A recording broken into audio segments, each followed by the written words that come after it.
combinational circuits with LSI, MSI. Till that would be the syllabus for your sessional exam. Today we'll be starting with a very important concept, that is second half of our syllabus. Initially, when I started teaching you the subject, when I introduced you to the subject, I told you that in this subject we are going to study two different types of circuits. One would be combinational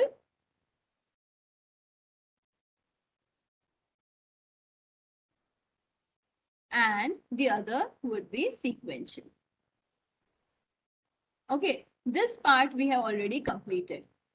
Now, in today's session, we'll be starting off with the second half of the syllabus, that is sequential circuits. I told you that the entire syllabus is divided into three parts. First, we'll learn how to simplify a Boolean function so that we can design the circuits. Then we studied combinational circuits, and last one was sequential. In simplification, we studied different methods: Boolean algebra, K-maps, tabulation.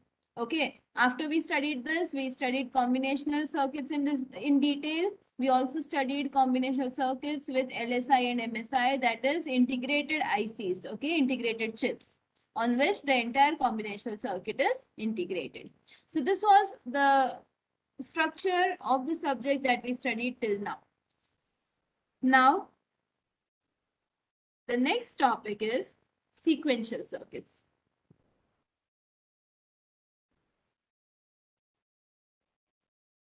Now, very important regarding your innovative assignment.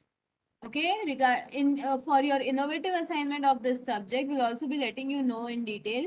But for the innovative assignment of this subject, it will be of 30 marks, right? And in this, you have to design a project of digital electronics. It can be in Logisim. Okay, it has to be in Logisim.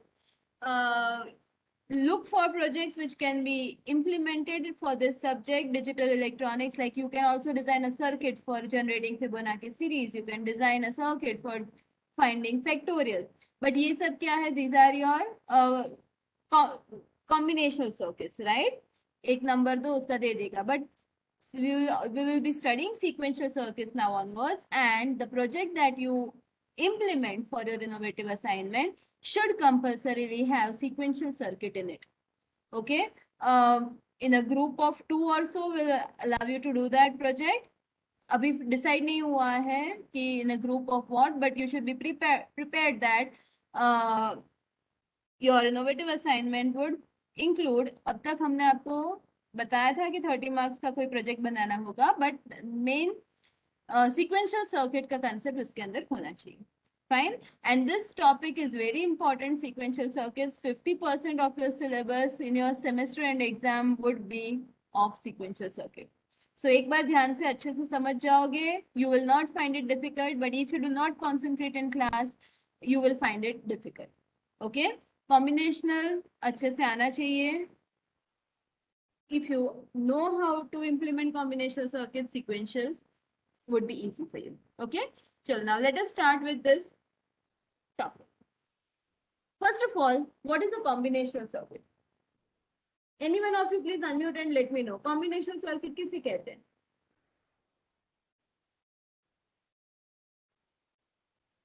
Please, I want the class to be interactive.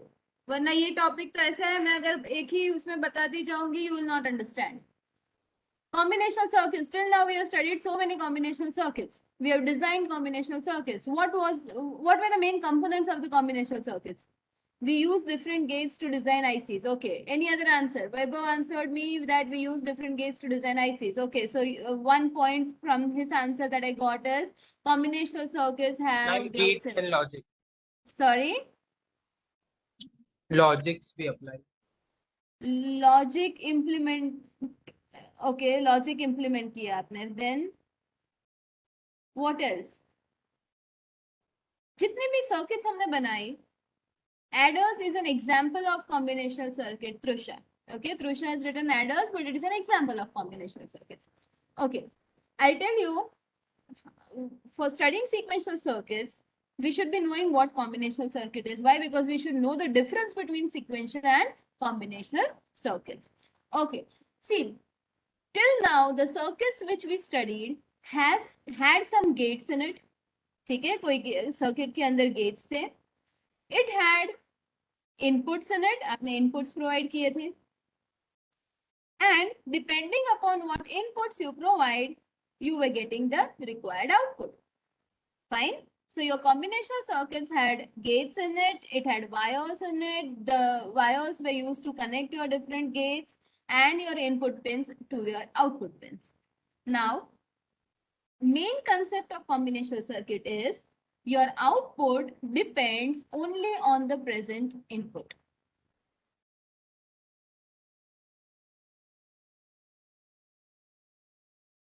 Whatever present input you provide, your output is relative to that input only. Okay? Whereas when we talk about sequential circuits, so combination में क्या है?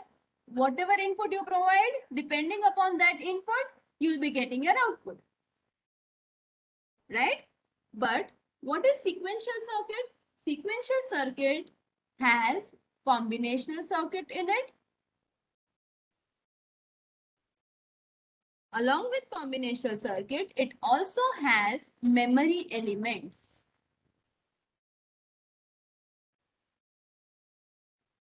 What are these memory elements? Memory elements are used for storing information, right? This information would be stored in the memory element and it would be used again back to your combinational circuit as a feedback path. Inputs तो होंगे ही आपके output भी होंगे, but now the output would depend upon the present input as well as previous data, previous output, right? जो भी data यहाँ से store हुआ है memory element के अंदर, that data now is used back as a feedback path to the combinational circuit. So main concept in sequential, अगर आपको main difference between combinational sequential पूछा जाए, तो combinational in a combinational circuit, output depends only upon the present input. That is, present output depends upon present input only. Whereas in sequential circuits, the output depends upon the present input as well as data from the memory elements. Right? यानी previous output जो होगा उसके ऊपर अपना present output भी dependent होगा. Like, if I tell you that I want to design a counter, मुझे counter design करना है, यानी मेरे आउटपुट पिन में अगर आउटपुट पहले 0000 है तो नेक्स्ट आउटपुट 001 आना चाहिए, उसके बाद वाला आउटपुट 002 आना चाहिए. या अगर मेरा आउटपुट ऐसा है 00, मुझे अगर ऑड काउंटर डिजाइन करना है, what type of output I want? If my present output is 0001, my next output should be 0003. Next output should be, sorry, मैंने 2 3 इस तरह से नहीं है, it should be like this. This is 3, this is 0, this is 5. So मुझे कैसा output चाहिए? I want output like this. 1 3 5. उसके बाद 7. So this is what? This is an odd counter. Now how would I know, get to know कि मुझे अभी 3 generate करना है? That depends upon my previous output. Previous अगर 1 है तो next 3 generate करना है. Okay, so my next output depends upon the previous output. Did you all understand?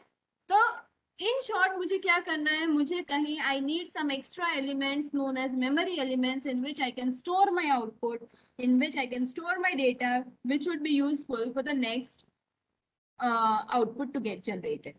इतना पता चला सबको? All of you? सीक्वेंशियल में क्या होता है? मेमोरी एलिमेंट्स होते हैं. कॉम्बिनेशनल में वो नहीं होता है. अगर कुछ स्टोर ही नहीं करना है तो what ever input you provide, सीधा उसी इनपुट के बेसिस पे आपको आउटपुट मिलता था in combinational circuits. Okay, so now that is sequential circuit. Now in sequential circuits also we will be studying two different types of circuits: synchronous and asynchronous.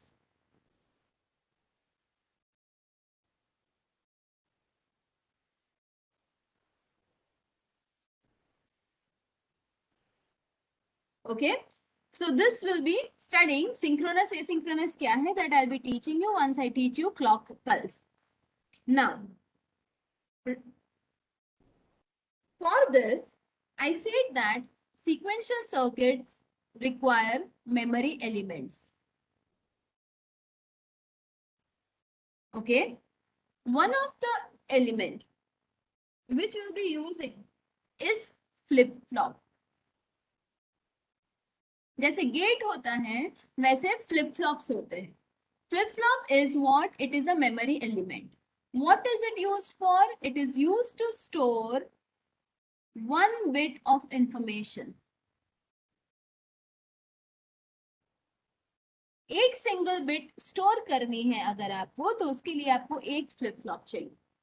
ठीक है, एक बिट स्टोर करने के लिए एक फ्लिप फ्लॉप चाहिए. And you must have heard about registers. ठीक है, हम ये रजिस्टर्स पूरा चैप्टर पढ़ने वाले हैं डिटेल में. But what is register? Register can store multiple bit of information. अगर आपको 4 बिट का डेटा स्टोर करना है तो for that you will need a 4 bit register. Okay, and what is register? It is nothing but group of flip flops. इतना पता चला? ये दोनों क्या है? मेमोरी एलिमेंट, जिसके अंदर आप डेटा स्टोर करोगे. ठीक है, so as I told you that this chapter, that is as per, if we are referring to Morris Mano, so this chapter basically concentrates on flip flops. Next chapter आप जो पढ़ोगे 7th chapter, वो पूरा हम detail में पढ़ेंगे about registers. Okay, registers, counters and all will be studying in the next chapter. Did floppy disk used to use flip flop? I didn't understand your question. But in short, a single bit is stored in a flip-flop. Okay. So in today's class, what are we going to study? We are going to study different types of flip-flops. Okay. Now, I told you about synchronous, asynchronous that I'll be teaching you once we study clock. Okay, clock pulse. अब ये clock pulse क्या है? तो clock pulse, मैंने कहा कि अभी मेरा करंट आउटपुट अगर 0001 है, तो यहाँ से मुझे 0011 पे कब जाना है? दैट इज 1 के बाद मुझे 3 पे अभी current, this is my circuit, right? This circuit is giving this output. This output is stored in some memory unit, and when I should transfer this output back to the combinational circuit at a clock pulse. एक clock जब trigger होगी, जब clock 0 से 1 होगी, तब मुझे ये data वापस इसके अंदर ट्रांसफर करना है, so that I get the next output. So that is the use of clock. ठीक है, कब मुझे ट्रांसफर करना है? At the clock trigger. Fine, थोड़ा थोड़ा पता चल रहा है? तो वो क्लॉक वाली टर्मिनोलॉजी भी हम आगे पढ़ेंगे. ठीक है, अभी let us not go into that. Now I will show you how this flip flops are designed. Okay, so what we'll be studying first is we'll be first studying the basic flip flop circuit.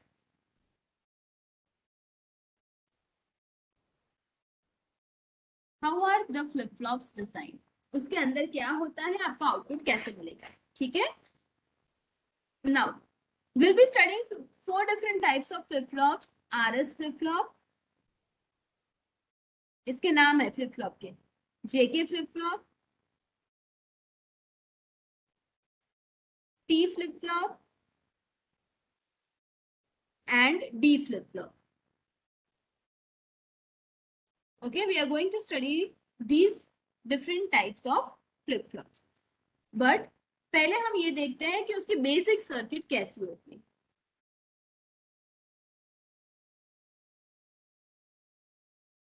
As I told you,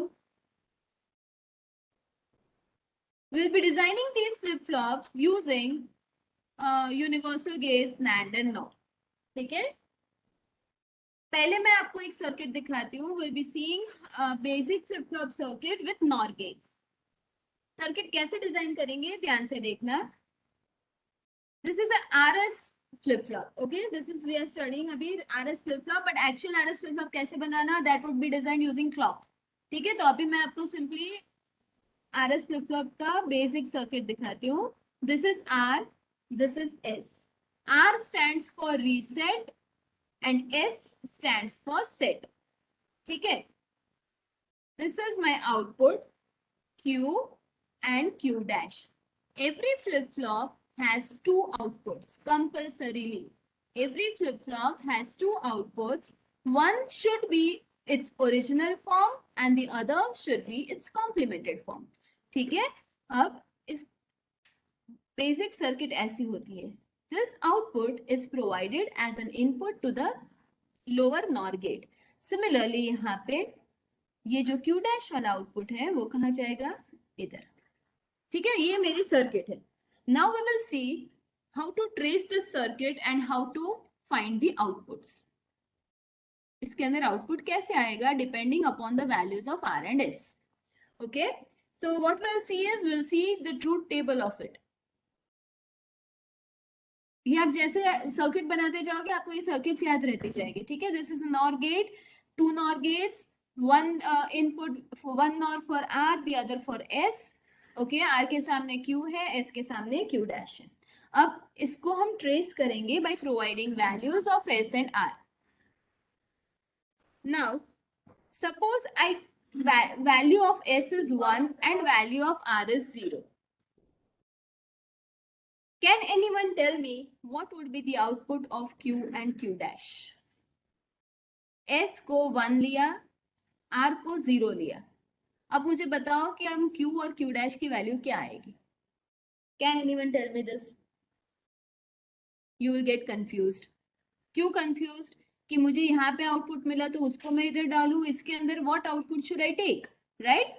Are you all confused? पता चल रहा है आपको कि अगर मुझे मैं S की वैल्यू 1 दे रही हूँ और R की वैल्यू 0 दे रही हूँ, इतना तो मुझे पता चल गया कि इधर 0 लो, इधर 1 लो. बट इधर क्या?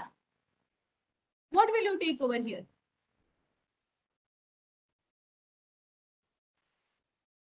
Right? You all are confused कि इधर क्या लूँ मैं, इधर 1 लूँ, 0 लूँ, क्या लूँ? We are confused.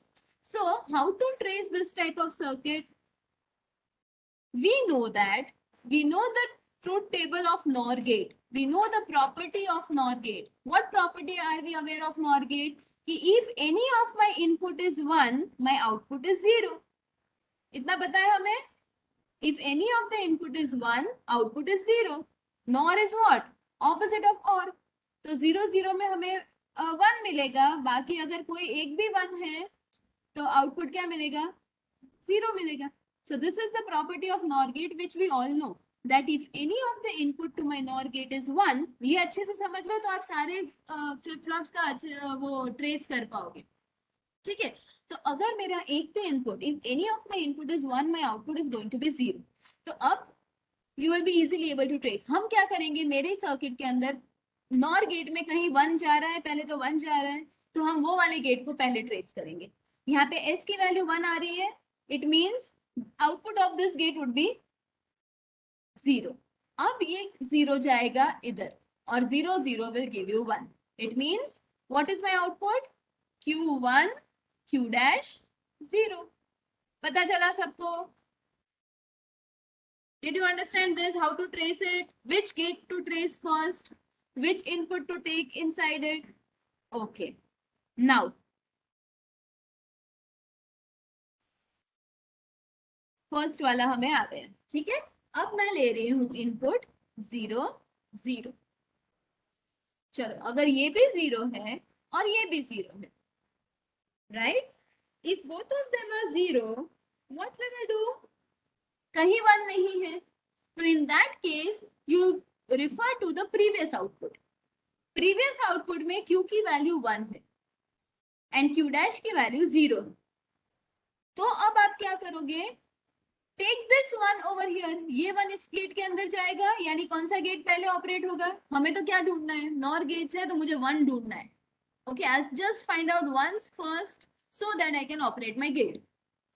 When both the inputs are 0 0, I'll take into consideration, I'll look at the previous Qs, previous outputs. ठीक है, तो previous output में मैंने देखा Q की वैल्यू 1. Q की वैल्यू 1 है तो वो Q की वैल्यू कहाँ जा रही है? नीचे वाले गेट में. नीचे वाले गेट में जा रही है, it means the output of this would be 0. And then this 0 will go over here in this gate and it will again give 0, 0 as 1. So now what would be my output? Q1, Q dash 0. पता चला?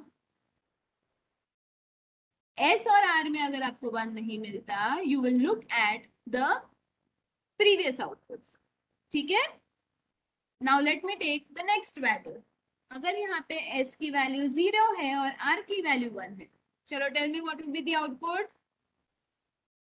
S is 0, R is 1.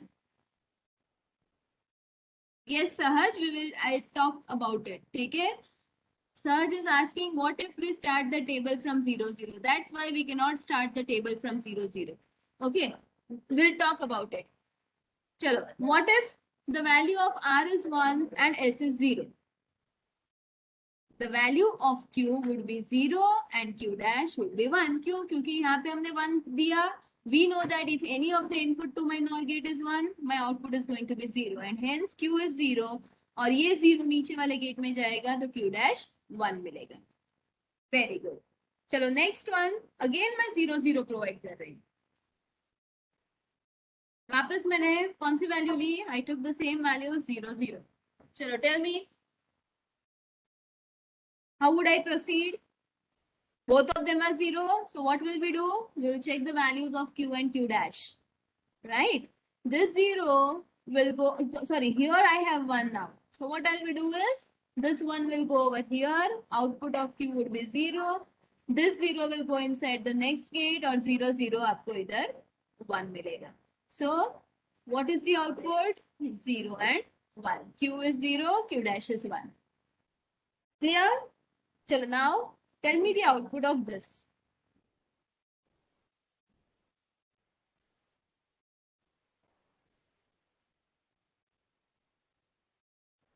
Tell me the output for this. I can see many 0 zeros written. ये भी 1, ये भी 1. तो दोनों gate 0 होंगे. But this type of output is not valid. Can anyone tell me why? Can anyone tell me why? Why I am saying that this is not a valid output? Ambiguity, yes. We should compulsorily have two outputs where one is Q, the other is Q dash. I cannot have both Q and Q dash to be 1. Hence, this type of state in a flip-flop, RS flip-flop with NOR gates is known as indeterminate state.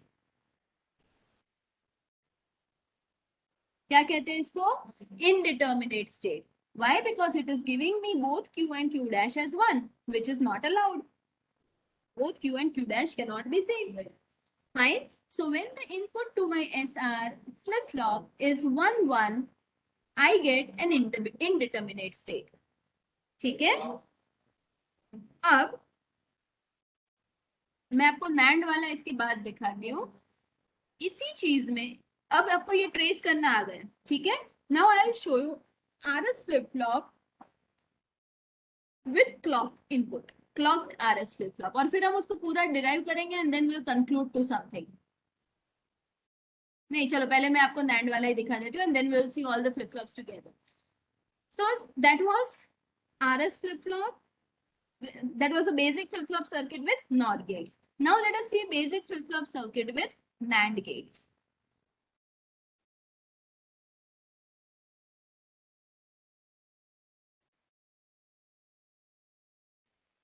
अब देखो मैं कुछ change कर रही हूँ. ऊपर RS था, मैंने S को ऊपर कर दिया, R को नीचे रखा है.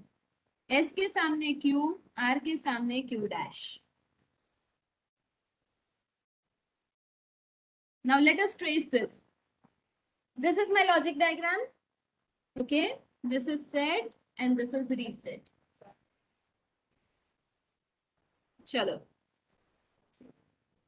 This is Q, Q dash. I'll start with 1, 0. Tell me, what is the unique property of NAND gate? How are you going to start tracing? पहले NAND gate की property बताओ जिससे you will be starting your tracing process. NOR में the unique property was if any of the input is 1, output is 0. Here if any of the input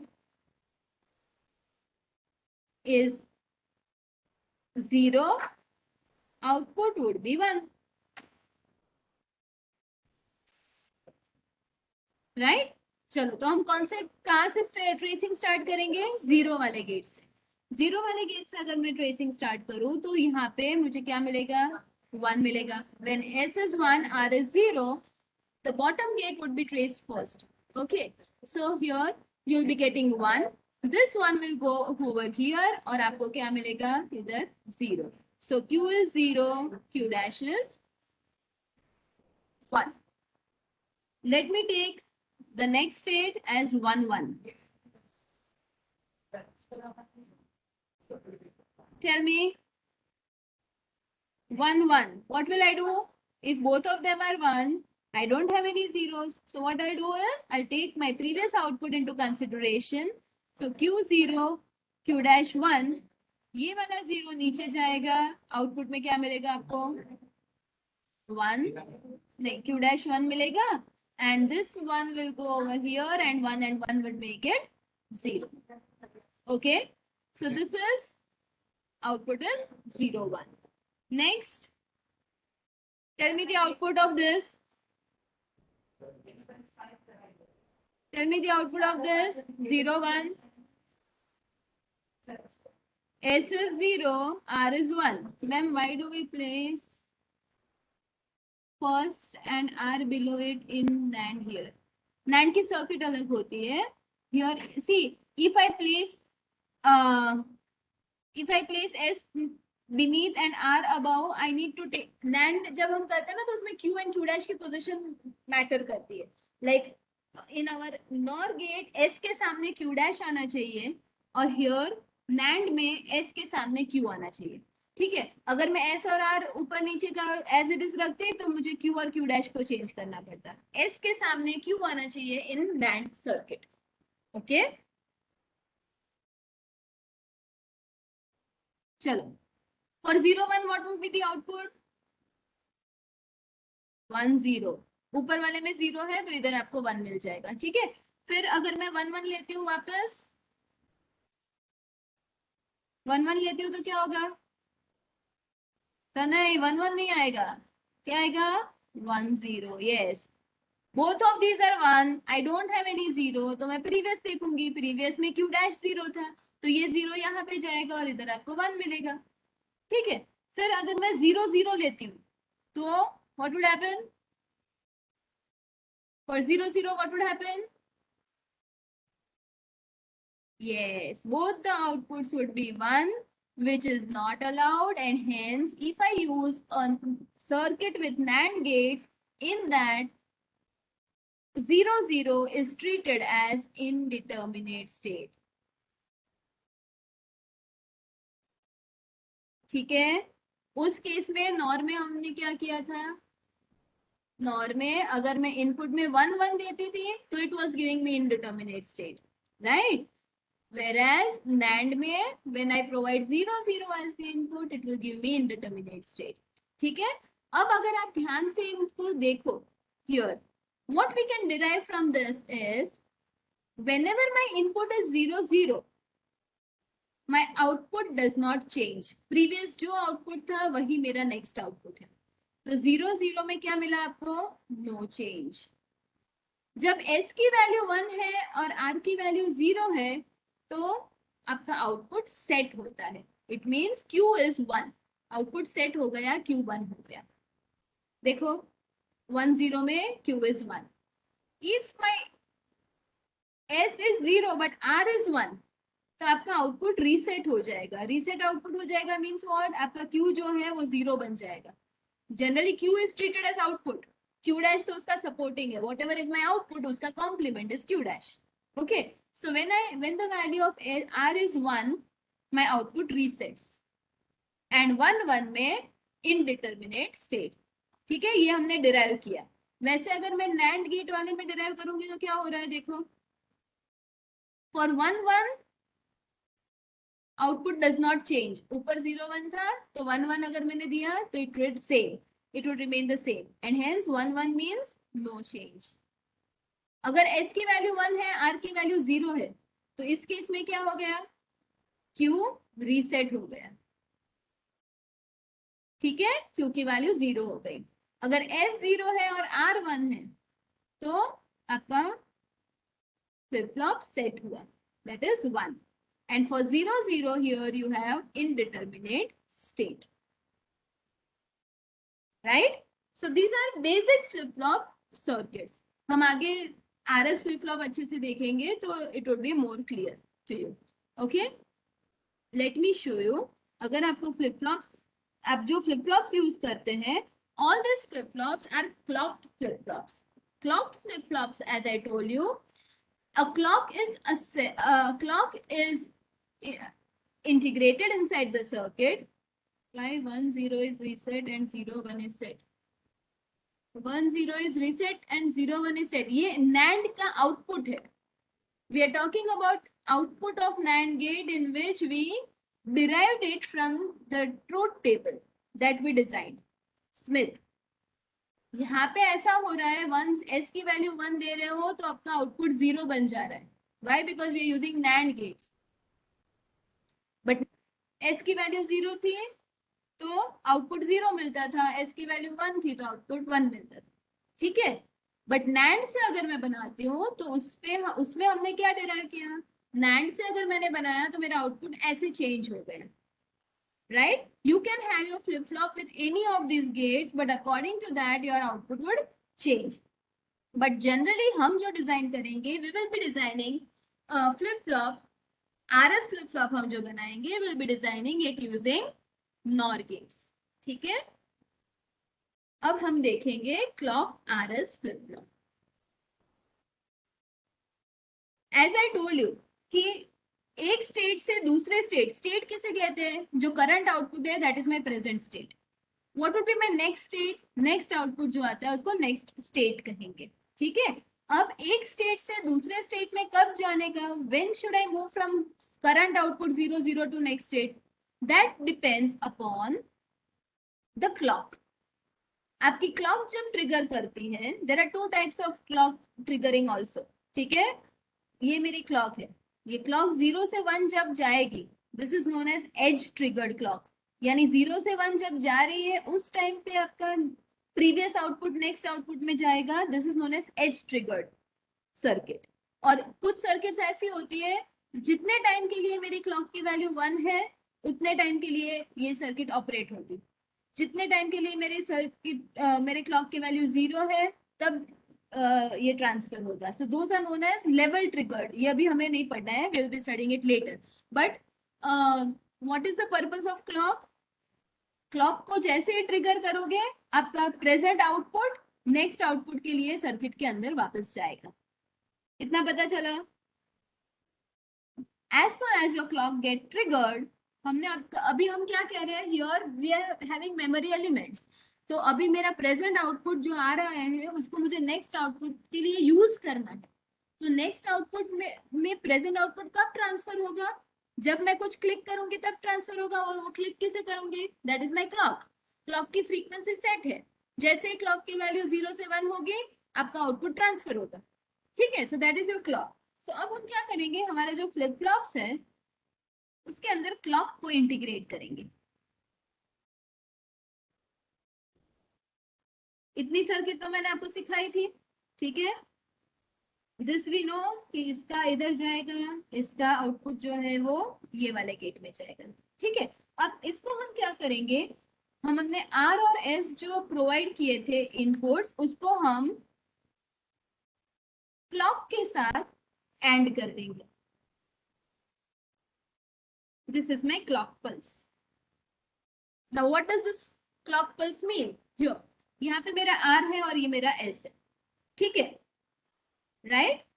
Whenever the value of clock pulse is 0, तो मुझे क्या मिलेगा, इधर भी 0 मिलेगा, इधर भी 0 मिलेगा, right? It means both my inputs to NOR gates are 0 0, and we know that whenever clock is 0, whenever we provide both the inputs as 0, what would be my output? 0 0 में पढ़ा ना हमने ऊपर, no change, right? So what ever is my output, मेरी circuit जिस state में है उसी स्टेट में रहेगी जब क्लॉक की वैल्यू 0 होगी। बट जब क्लॉक की वैल्यू 1 होगी तो now my output would depend upon what, R S और ये सब फीडबैक पाथ, यानी मेरी सर्किट अब वर्क करने लगेगी।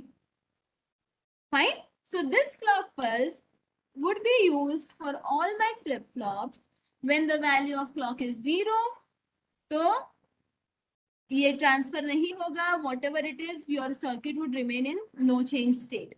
ओके, दोनों में इधर आपको 0 मिलेगा। बट जब क्लॉक की वैल्यू 1 होगी तो आपका आउटपुट किसके ऊपर डिपेंड होगा, योर एस एंड आर। ठीक है, whatever inputs you provide, और फिर आपका क्यू एंड क्यू डैश पे ऊपर हमने जैसे देखा वैसा वो वर्क करना स्टार्ट कर देगा, ऊपर जैसे ट्रूथ टेबल बनाया वैसे। Okay, now let us try to trace this, और ये पूरा टेबल ट्रेस करेंगे। उसमें तो मैंने कुछ वैल्यूज आपको दी थी, ठीक है, and we worked only on those values. Now we will see how to, this is my flip flop, this is, अगर आपको आरएस फ्लिप फ्लॉप क्या है पूछा जाए तो ये मेरा आरएस फ्लिप फ्लॉप है, ठीक है, जिसके अंदर you have two NOT gates, you use you have a clock, okay, clocked RS flip flop। ये मेरा Q है, ये मेरा Q dash है, ठीक है। चलो, now let us see how to design the truth table for any of the flip flop।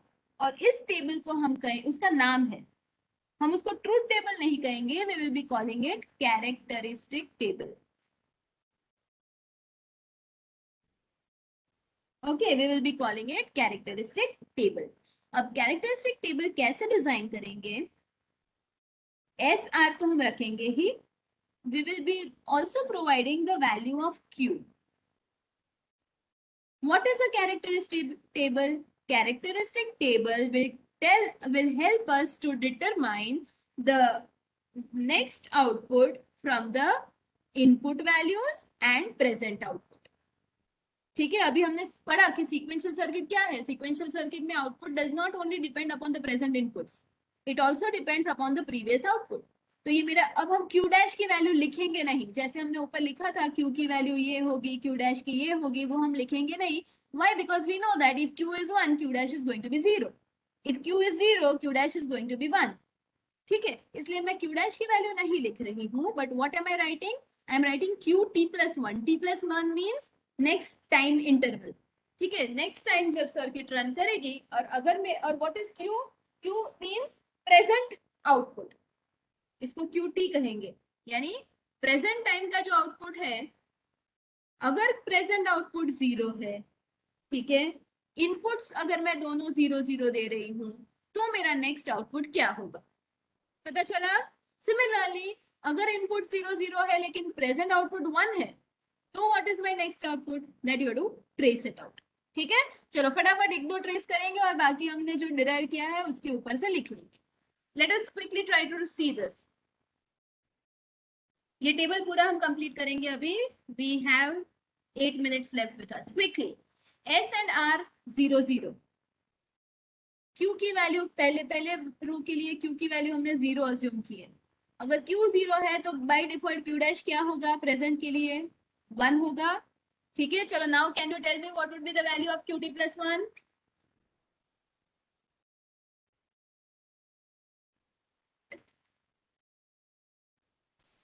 Quickly, मैंने चारों वैल्यूज इन्हें लिख दी, R 0 है, S 0 है, Q 0 है और Q डैश 1 है। तो नॉर गेट में हम क्या देखने वाले हैं, नॉर गेट में we are going to see if any of the input is 1, output is 0। तो पहले तो ये चार में से 1 ढूंढो, 1 कहाँ है, इधर है, तो ये 1 जाएगा ऊपर वाले गेट में, ऊपर वाले गेट में गया, it means my output would be 0। Next QT+1 0 हो जाएगा, तो इधर मुझे 0 मिला। क्लॉक इज 1 और 0, हम अभी अज्यूम करेंगे जब क्लॉक की वैल्यू 1 होगी तभी आपकी सर्किट चलेगी।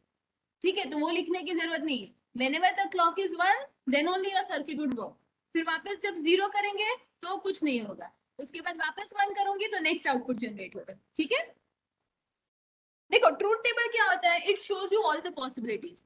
सिमिलरली इधर भी क्या है, हम सारी पॉसिबिलिटीज लिख रहे हैं कैरेक्टरिस्टिक टेबल में, कि अगर इनपुट ये हुआ और प्रीवियस आउटपुट 1 हुआ तो मेरा नेक्स्ट आउटपुट क्या होगा।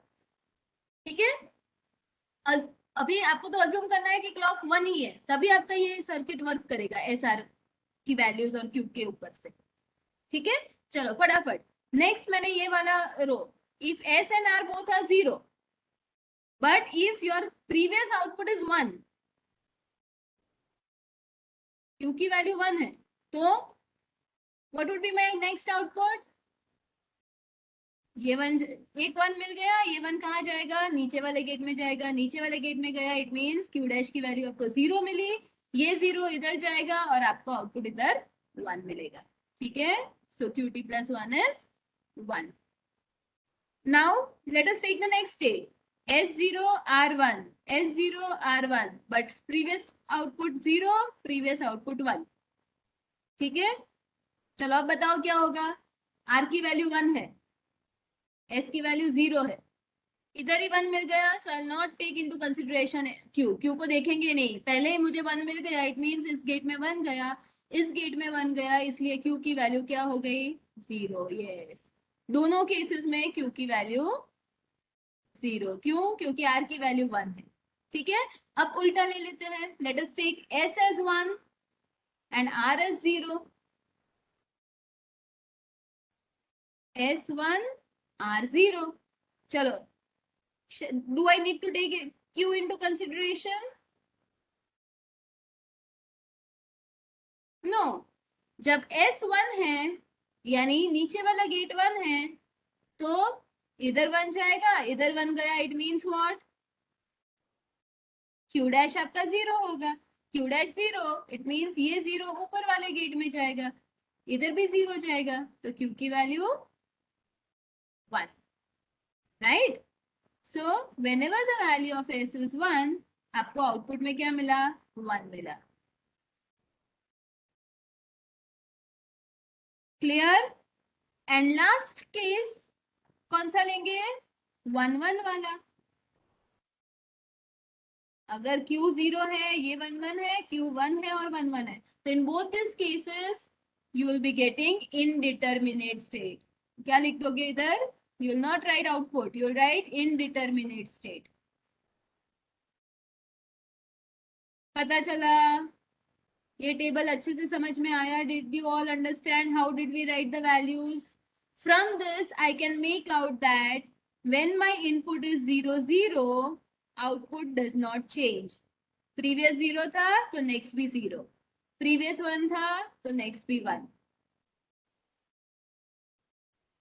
then when S is 0, R is 1, irrespective of the values of Q, my output is going to be 0 only। यानी R में जब भी 1 हो, आउटपुट 0 ही आएगा, वो उसको रीसेट कर रहा है।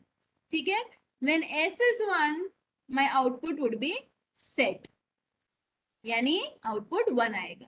और जब दोनों में 1 1 दो तो इनडिटरमिनेट स्टेट आएगा, यानी दोनों में सेम आंसर आएगा, which is a incorrect output.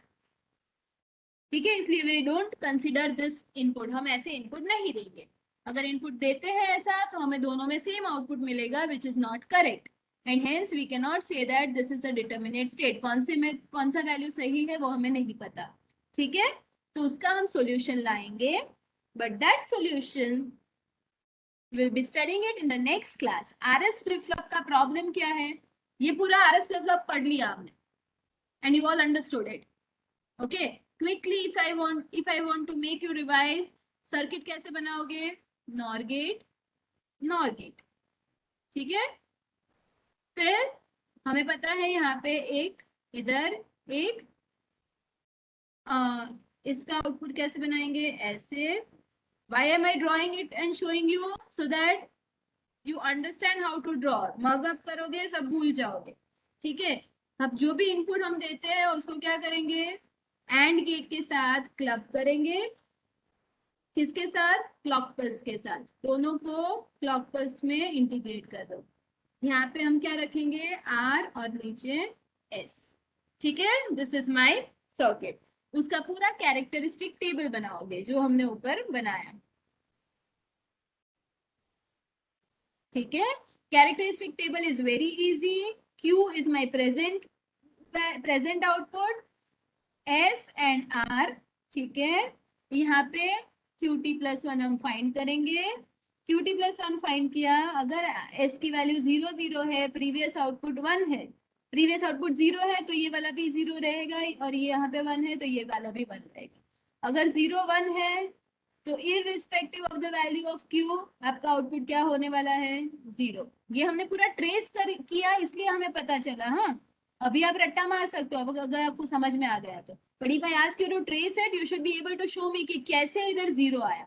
Okay, similarly S की वैल्यू 1, R की value 0, irrespective of the value of Q my output is going to be 1, and 1 1 1 1 0 या 1 कुछ भी हो I will be getting indeterminate output। ठीक है, अब ये मेरा बन गया, इसको क्या कहते हैं, characteristic table. Along with characteristic table you should also be knowing characteristic equation. This equation you will require if you want to design any circuit using RS flip-flop. Characteristic equation, characteristic equation कैसे derive करेंगे, characteristic equation यानी ये मेरा truth table है, truth table पे से अगर मुझे QT + 1 की वैल्यू फाइंड करनी है तो मैं कैसे करूंगी, what is my equation for QT + 1, how can I find the equation for QT + 1, through K map, right, through K map. 3 variable का फंक्शन होगा Q S R, 0 and 1, 0 0 0 1 1 1 1 0। चलो QT + 1 कहाँ पे 1 है, 1 0 0 में 1 है, फिर 0 1 0 में 1 है, एंड 1 1 0 में 1 है, राइट।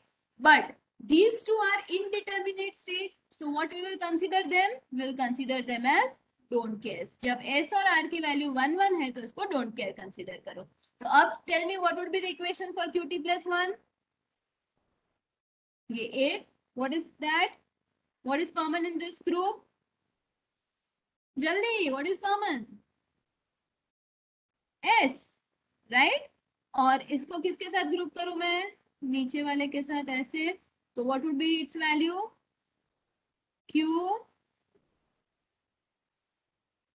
QR है कि QR dash है, it's QR dash not QR Smith, yes QR dash। so this is the characteristic equation for SR flip flop। समझ में आ गया, हमने SR फ्लिप फ्लॉप की सर्किट देखी, उसका कैरेक्टरिस्टिक टेबल देखा और इक्वेशन देखा। Fine, so in the next class will be studying other flip flop, JK flip flop, और फिर इन सब का यूज देखेंगे सर्किट बनाए